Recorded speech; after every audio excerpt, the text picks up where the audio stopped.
आज फिर राहुल गांधी जी ने पीसी किया है। आज फिर उन्होंने उसी प्रकार का व्यवहार दिखाया है, उसी प्रकार से अपने विषय को रखा है जैसे वो पहले रखते थे। कोई नया पीसी नहीं है, वो चंद नाम उनके पास है, चंद तरीका उनके पास है और उसी प्रकार से वो लगातार प्रेस कॉन्फ्रेंस करते हैं और मोदी जी, भारतीय जनता पार्टी के ऊपर आक्षेप लगाने का प्रयास उनका रहता है। आप याद करिए जिस प्रकार से एक सेंसेशनलाइज करने का प्रयास उनका रहता है, इस प्रकार से बोलते हैं जैसे पता नहीं पहली बार कोई सुन रहा हो, कितना बड़ा खुलासा हो रहा है। मुझे याद है 2019 से पहले राफेल को लेकर इसी प्रकार राहुल गांधी प्रकट हुए थे कि बहुत बड़ा खुलासा होने वाला है, अब पूरे विश्व में हलचल मच गया है, चौकीदार चोर है, इत्यादि इत्यादि। कोविड के समय में भी इसी प्रकार से प्रेस कॉन्फ्रेंस वैक्सीन को लेकर राहुल गांधी करते थे, मगर बाद में सुप्रीम कोर्ट में जाकर कान पकड़ करके माफी मांगनी पड़ती थी और माफीनामा भी लिख कर दिया है कि सॉरी मी लॉर्ड, मुझसे गलती हुई है। तो ये राहुल जी का एक तरीका है भारतवर्ष के ऊपर हमला करने का और भारत के जो स्ट्रक्चर्स भारत को बचाते हैं उसके ऊपर हमला करने का। आज जो एक मुद्दा सामने आया है, सुबह से मीडिया में हम सब देख रहे हैं, एक कंपनी को लेकर उसके ऊपर कुछ केस है, यूएस में केस चल रहा है, आक्षेप प्रति आक्षेप है। हम लोगों का स्पष्ट मानना है जहां तक कंपनी और कंपनी का केस का विषय है, कंपनी उस पर अपना स्टेटमेंट जारी करेगी, कंपनी उस पर अपना बचाव स्वयं करेगी। Law will take its own course. मगर जिस प्रकार से आज डॉक्यूमेंट्स सामने रखे गए, सुबह से मीडिया में हमने भी डॉक्यूमेंट्स देखे, the public, in fact because the documents are in the public domain, people of this country have also seen the documents. बिजली को लेकर, बिजली के सेल को लेकर, सेल परचेस को लेकर जो एग्रीमेंट है और स्टेट डिस्ट्रीब्यूशन कंपनीज एसडीसीज के साथ जो एग्रीमेंट है, उसको लेकर यह पूरा मुद्दा है। यूएस और भारत, इन दोनों के बीच इलेक्ट्रिसिटी का लेन देन, दो कंपनियां हैं, एक भारत की कंपनी है, एक यूएस की कंपनी है, और भारत के 4 राज्य हैं। ये 4 राज्य कौन कौन से हैं, जिनका नाम यूएस के कोर्ट में भी आता है और भारतवर्ष में तमाम चैनलों ने उन 4 राज्यों के नाम को उजागर किया है। यह पूरा मामला जुलाई 2021 से फरवरी 2022 के बीच का है। जुलाई 2021 से फरवरी 2022 के बीच का है। और उस समय जो 4 राज्य में SDC, state distribution company, electricity distribution company, वो स्टेट की ही प्रॉपर्टी होती है, स्टेट गवर्नमेंट की। छत्तीसगढ़ की सरकार, छत्तीसगढ़ में किसकी सरकार थी? कांग्रेस पार्टी की, भूपेश बघेल जी की सरकार छत्तीसगढ़ में उस समय मौजूद थी, डॉक्यूमेंट्स में भी मौजूद है। उस समय आंध्र प्रदेश में जहां सबसे ज्यादा लेन देन के विषय में चर्चा हुई, दीज आर ऑल एलिगेशंस, ये जो तथाकथित लेन देन के विषय में बातचीत हुई है, सर्वाधिक आंध्र प्रदेश में हुई है। किसकी सरकार थी आंध्र प्रदेश में? क्या भारतीय जनता पार्टी की सरकार थी? नहीं। क्या हमारी समर्थित सरकार थी? नहीं। किसकी सरकार थी? वाईएसआरसीपी की सरकार थी। उस समय तमिलनाडु में, क्योंकि तमिलनाडु का नाम भी इसमें आता है, उनके स्टेट डिस्ट्रीब्यूशन कंपनी का नाम आता है। किसकी सरकार थी? डीएमके, आपके सहयोगी स्टालिन जी की सरकार थी, डीएमके की सरकार थी। उस समय उड़ीसा में किसकी सरकार थी? बीजेडी की सरकार थी। तो स्वाभाविक रूप से ये चारों राज्य जिसका जिक्र डॉक्यूमेंटेशन में सामने आया है, यूएस में सामने आया है, उन चारों राज्य में ना तो हमारे मुख्यमंत्री थे और ना ही हमारी समर्थित सरकार थी, कांग्रेस और उनके सहायक दलों की सरकार थी। और आज राहुल जी ने अपने प्रेस कॉन्फ्रेंस में कहा है कि उन्हें कोई आपत्ति नहीं यदि किसी भी पूर्व मुख्यमंत्री से या उनके पूर्व नेता से पूछताछ हो, तो ठीक है, भूपेश बघेल जी से पूछताछ हो, हमें भी कोई आपत्ति नहीं है। ये चारों राज्य के जो मुख्य नेता हैं, जिनके अंडर में इलेक्ट्रिसिटी बोर्ड इत्यादि रहा होगा, इनके मुख्यमंत्री हों, उनसे पूछताछ करें, हमें काहे की आपत्ति होगी? आप केस करिए ना, आप केस करिए, बिल्कुल पूछताछ करिए। और आपने एक बोर्ड दिखाया, बिजली का बिल आपका और मुनाफा उनका। तो तमिलनाडु में बिजली का बिल भारतीय जनता पार्टी की सरकार तो नहीं दे रही थी ना, बिजली का बिल तो डीएमके की सरकार दे रही थी। ठीक उसी प्रकार छत्तीसगढ़ में जुलाई 2021 से फरवरी 2022 के बीच में बिजली का बिल मोदी जी की सरकार तो जनरेट नहीं कर रही थी, बिजली का बिल तो भूपेश बघेल जी ही जनरेट कर रहे थे। तो पैसा मोदी जी के जेब में कैसे चला गया? पैसा तो वहीं के मुख्यमंत्री और वहां के एसडीसी के कंपनी के जेब में जाएगा ना, आपके मुताबिक। आपने कहा मुनाफा उनका, तो उनका कौन है? उनका तो ये चारों राज्य में, हमारा कोई नहीं है, उनका तो आप ही के हैं। तो इसका जवाब राहुल जी आप दीजिए। राहुल जी ने आज बार बार कहा मोदी जी की क्रेडिबिलिटी खत्म हो गई, मोदी जी आज से क्रेडिबल नहीं रहे, अडानी के पीछे मोदी जी खड़े हैं, इसलिए आज से उनकी क्रेडिबिलिटी ग्लोबल स्तर पे खत्म हो गई। राहुल जी कान खोल के सुन लीजिए, ये मोदी जी की क्रेडिबिलिटी को समाप्त करने की चेष्टा और कोशिश कोई आप पहली बार नहीं कर रहे हैं। सन 2002 से मोदी जी की क्रेडिबिलिटी को ध्वस्त करने की चेष्टा आप, आपकी माताश्री और आपकी पार्टी लगातार कर रही है। मौत के सौदागर से तुम नीच हो, पाकिस्तान में जाकर मोदी को समाप्त करना है, से चौकीदार चोर है तक, ऐसे 100 गालियां मैं गिनवा सकता हूं जहां आपने कहा कि मोदी की क्रेडिबिलिटी खत्म हो गई है और मोदी के इमेज पर डेंट पड़ गया है। मगर राहुल जी, जब आप पीसी कर रहे थे और जब मैं पीसी कर रहा हूं, तो हमारे देश के आदरणीय प्रधानमंत्री नरेंद्र मोदी जी की क्रेडिबिलिटी आज इतनी हाई है कि हमारे देश से कोसों मील दूर, हजारों मील दूर दूसरे देश में आज हाईएस्ट सिविलियन अवार्ड उन्हें दिया जा रहा है। यह है मोदी की क्रेडिबिलिटी। ना मौत के सौदागर से मोदी जी की क्रेडिबिलिटी पे डेंट पड़ा, ना चौकीदार चोर है कहने से मोदी जी की क्रेडिबिलिटी पे डेंट पड़ा, क्योंकि देश की जनता जानती है कौन क्रेडिबल है और किसकी क्रेडिबिलिटी नहीं है। देश की जनता सटीक भाव से जानती है। बंधुगण, स्ट्रक्चर की बात हुई है कि बहुत बड़ा स्ट्रक्चर है, हम स्ट्रक्चर दिखाएंगे। अरे राहुल गांधी जी, हमें भी पता है, हमें भी पता है आपके स्ट्रक्चर के विषय में। ये इल्हान ओमर और ये जॉर्ज सोरोस, ये जो आपका स्ट्रक्चर है ना, अंतरराष्ट्रीय स्ट्रक्चर, इस स्ट्रक्चर के विषय में हमें भी पता है। और आपके स्ट्रक्चर का नियत क्या है? आपकी जो अंतरराष्ट्रीय स्ट्रक्चर है वो भारतवर्ष के मार्केट के ऊपर आघात करना चाहती है, निरंतर आघात करती रहती है। ये गांधी परिवार और ये कांग्रेस पार्टी ये सहन नहीं कर सकती है कि आज भारत की अर्थव्यवस्था विश्व में तीसरे नंबर की ओर बढ़ रही है। अभी हम चौथे नंबर पर हैं और विश्व में यथाशीघ्र हम तीसरे नंबर की अर्थव्यवस्था होंगे। यह राहुल गांधी और गांधी परिवार, कांग्रेस पार्टी ये सहन नहीं कर पा रही है, इसलिए ये इंडिया के मार्केट के ऊपर, भारत के मार्केट के ऊपर आक्रमण पे आक्रमण कर रही है। आज सुबह 4 बजे से इनका पूरा स्ट्रक्चर लगा हुआ है, ट्वीट करना, सोशल मीडिया में इन्फ्लुएंस करना, अंतर्राष्ट्रीय मार्केट में एक मैसेज देना और इंडिया के मार्केट को गिराने का प्रयास करना। लगभग 2.5 करोड़ निवेशक, छोटे निवेशक, जिन्होंने अपनी पूंजी, कम धन का निवेश, अपनी पूंजी जिन्होंने शेयर मार्केट में लगाया था, आज उनको भारी नुकसान झेलना पड़ा है। छोटे निवेशकों को, लोअर मिडिल क्लास के लोगों को, 2.5 करोड़ लोगों को, माफ करिएगा, 2.5 करोड़ लोगों को यह झेलना पड़ा है।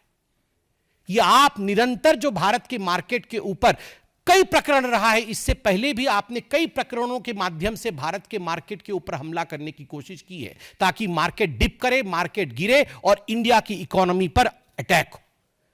और राहुल जी, आपने आज कहा कि अडानी के पीछे मोदी है, तो हमारा भी सवाल है, यदि अडानी के पीछे मोदी है तो क्या कारण है कि कांग्रेस के सरकार के समय भूपेश बघेल जी के सरकार के समय छत्तीसगढ़ में 25,000 करोड़ रुपए का निवेश अडानी की कंपनी ने किया। क्यों लिया आपने 25,000 करोड़ रुपए का निवेश जब आपकी सरकार थी छत्तीसगढ़ में? जब राजस्थान में अशोक गहलोत जी की सरकार थी 65,000 करोड़ 65,000 करोड़ रुपए का निवेश अडानी की कंपनी ने राजस्थान में अशोक गहलोत जी के समय उनके सरकार में किया था। क्या कारण था? कर्नाटक में जब कांग्रेस पार्टी की सरकार थी और अभी भी कांग्रेस पार्टी की सिद्धरामैया की सरकार है, अडानी की कंपनी ने 1 लाख करोड़ रुपए का निवेश करने का वादा किया था। मैं अभी रिसर्च करके आया नहीं हूं कितने का निवेश हुआ है, वह भी हम निकाल लेंगे। छत्तीसगढ़ में और बाकी राज्यों में तो हो गया है, मगर कर्नाटक में 1 लाख करोड़ का निवेश करने का वादा किया था।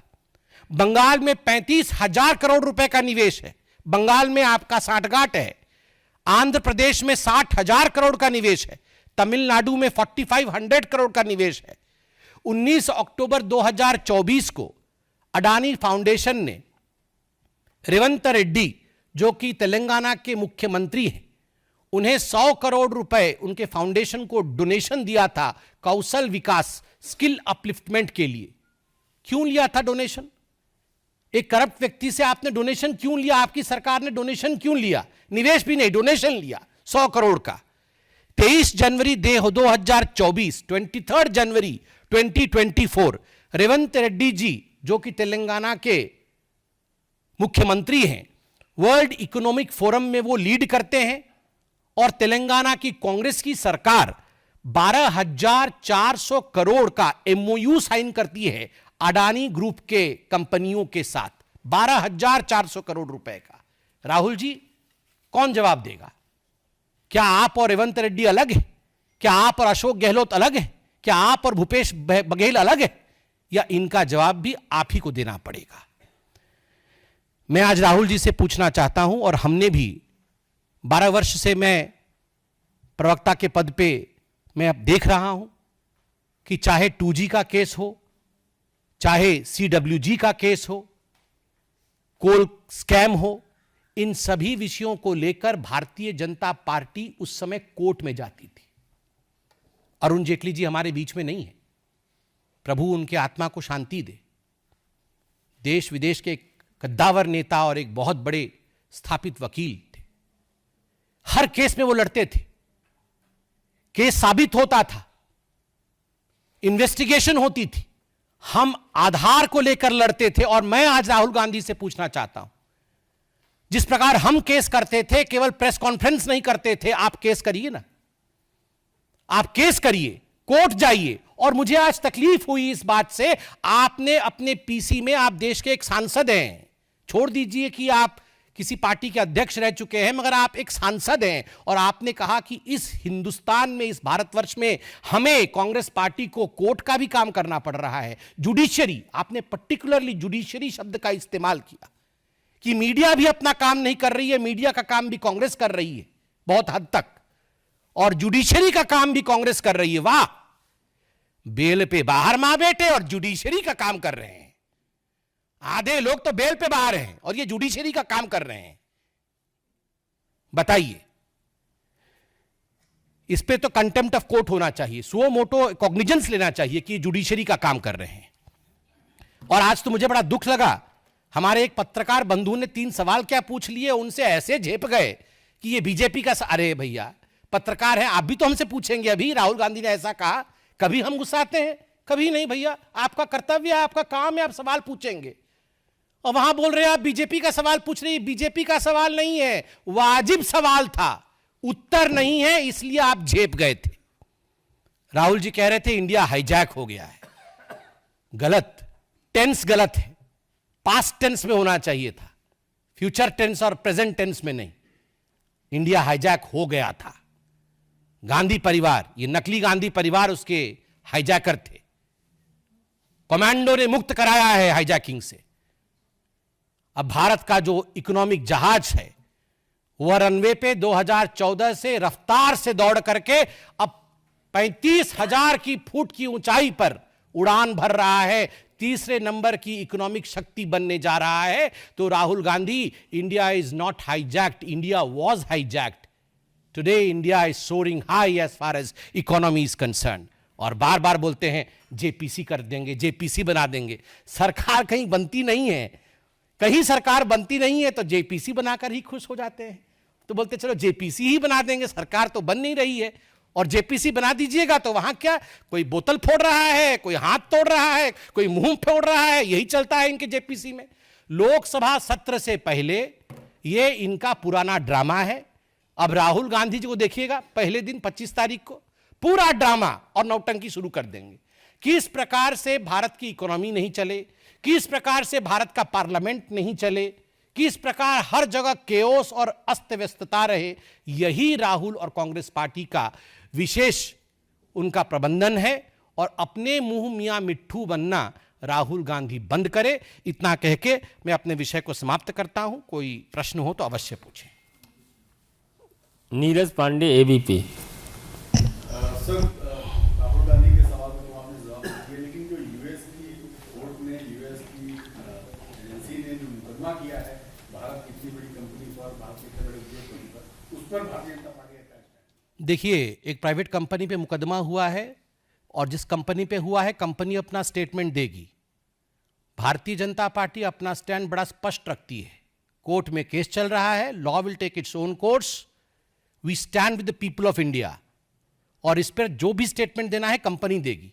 हमारा प्रश्न इतना था कि जिन 4 राज्यों को लेकर यह केस चल रहा है, उन 4 राज्यों में किसकी सरकार थी। वो तो भारतवर्ष में हमारी सरकार, मतलब हम वो 4 राज्य तो हमारे डोमेन में है ना। वो 4 राज्यों में किनकी सरकार थी, उनके मुखिया कौन थे, उसका जवाब कौन देगा। आपने सवाल पूछा, आपने मतलब कांग्रेस पार्टी ने सवाल पूछा है तो राहुल गांधी जवाब दे। Aishwarya Paliwal, India Today. Mr. Patra, the report clearly says about Solar Energy Corporation of India. So this actually comes under the Ministry of New and Renewable Energy. So will the government look at it because it comes under the ministry? See, ultimately, the whole issue goes to the distribution companies of the state, because ultimately this has to be supplied to the states. This was meant for the states, and have talked about the 4 states which finds mention in the documents. And as far as the legality and the other issues of this cases are concerned, I believe it is for the company to speak, not for the party to speak. Vikas Chandra, news nation. Rahul Gandhi ji press कर रहे थे, आपने भी सुना होगा कि एक prime minister Modi को उन्होंने बड़ा गंभीर आरोप लगाया कि जिस देश में जाते हैं वहां भारत की प्रतिष्ठा को दांव पर रखकर अडानी को लाभ पहुंचवाते हैं। इस पर क्या कहना है? ये कोई नई बात तो है नहीं। ये राहुल गांधी जैसे तोता एक ही विषय को बोलता रहता है, बोलता रहता है, बोलता रहता है, वैसे ही राहुल गांधी का टेप रिकॉर्डर वही बोलता रहता है, बोलता रहता है। वो 3 शब्द हैं उनके पास, अडानी, अंबानी, चोर, यही वो बोलते रहते हैं। मैंने तो अपने इतने वर्षों में राहुल जी के पता नहीं राहुल जी के पीसी का होता क्या है, वो एक ही सेंटेंस रहता है। ये आप लोग भी पूरा पूरा क्यों दिखाते हैं उनके पीसी को? बीच में तो बिजली चली गई थी और उसमें भी वो आरोप किसी पता नहीं अडानी और मोदी जी पे लगा रहे थे। अरे उनका ऑफिस है, उनकी बिजली है। मुझे तो लग रहा है कि उनके पीछे जो लोग बैठे होंगे, जयराम रमेश जी ने नहीं काट दिया हो कि बहुत हो गया आप काट दीजिए बिजली का, बस हो गया इनका। मुझे तो वो जयराम रमेश जी के ऊपर ही शक है कि उन्होंने ही बिजली काटी होगी। कमलेश, भारत एक्सप्रेस। सर, ये कंपनी इंडिया की रिश्वत देने का आरोप भारतीय अधिकारियों का और ये जांच अमेरिका में हो रहा है, क्या इसमें आपको नेक्सस देखते हैं? देखिए, हम एक पार्टी हैं, एक दूसरे देश में किसी प्रकार का आरोप प्रत्यारोप और उस पर लीगल स्टैंड चल रहा है, और किसी भी मैच्योर पॉलिटिकल पार्टी का ये दायित्व होता है कि जिस देश में चल रहा है उसके कानून का सम्मान करते हुए उसके कानून किस कोर्स में चलेगी ऑब्जर्व करेंगे। उस पर टिप्पणी करना ये उचित नहीं है। और कंपनी का विषय है, आप लोग, आपका जो बिजनेस विंग है वो कंपनी से पूछेगी।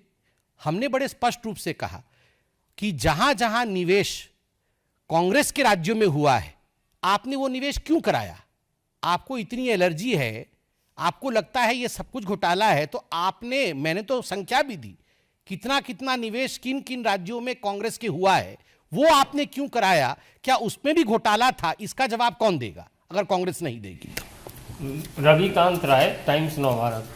संबित जी, राहुल गांधी ने ये भी कहा कि अब तक सेबी चेयरमैन को कौन बचा रहा है, उनके ऊपर कोई एक्शन नहीं होगा। और अगर उनके ऊपर एक्शन होता है तो कोई और फंसेगा। सत्र नजदीक है, इसलिए इंडिया अलायंस बहुत एकजुट है और इस मामले को पार्लियामेंट में भी वो उठाएंगे। तो ये किसने रोका है उनको पार्लियामेंट में उठाने के लिए? जो उठाएंगे नहीं तो खुद ही मतलब पूरे पार्लियामेंट से कांग्रेस पार्टी उठ जाएगी। यही सब करना पड़ेगा उनको, बाकी कुछ नहीं है उनके पास। और जहां तक सेबी इत्यादि का सवाल है, कोर्ट नहीं गए थे क्या? कोर्ट तो गए थे, तो कोर्ट में क्या हुआ? देखिए, ये प्रेस कॉन्फ्रेंसेस से ये विषय का हल नहीं निकलेगा। इन विषयों का हल लीगल और टेक्निकल तरीके से ही निकलेगा। तो किसने रोका है राहुल गांधी जी को? वो तो at drop of the heart Supreme Court चले जाते हैं। और हमने तो देखा है सुप्रीम कोर्ट रात को 12 बजे भी खुलती है और सुनवाई भी होती है। क्यों उनको देश के कानून के ऊपर, देश के जजेस के ऊपर, देश के कानून प्रक्रिया के ऊपर भरोसा नहीं है क्या? बता दें। वैसे भी आज वो बोल रहे थे कि हम जुडिशरी का काम भी कर रहे हैं। शैलेंद्र, दूरदर्शन। अंतिम सवाल है। ये कहा था कि एनडीए गठबंधन एकजुट है इस मामले पर, कई मामलों पर, लेकिन अभी हाल ही में महाराष्ट्र में चुनाव संपन्न में शरद पवार ने उनको काउंटर कर दिया था अडानी मामले पर। तो क्या सहयोगियों से कोई बातचीत नहीं होती? कि सहयोगी वाले राज्यों में आप देखें जहाँ भी तमिलनाडु खासकर, वहाँ पर काफी निवेश है अडानी का, या फिर जिन पर आरोप लगा।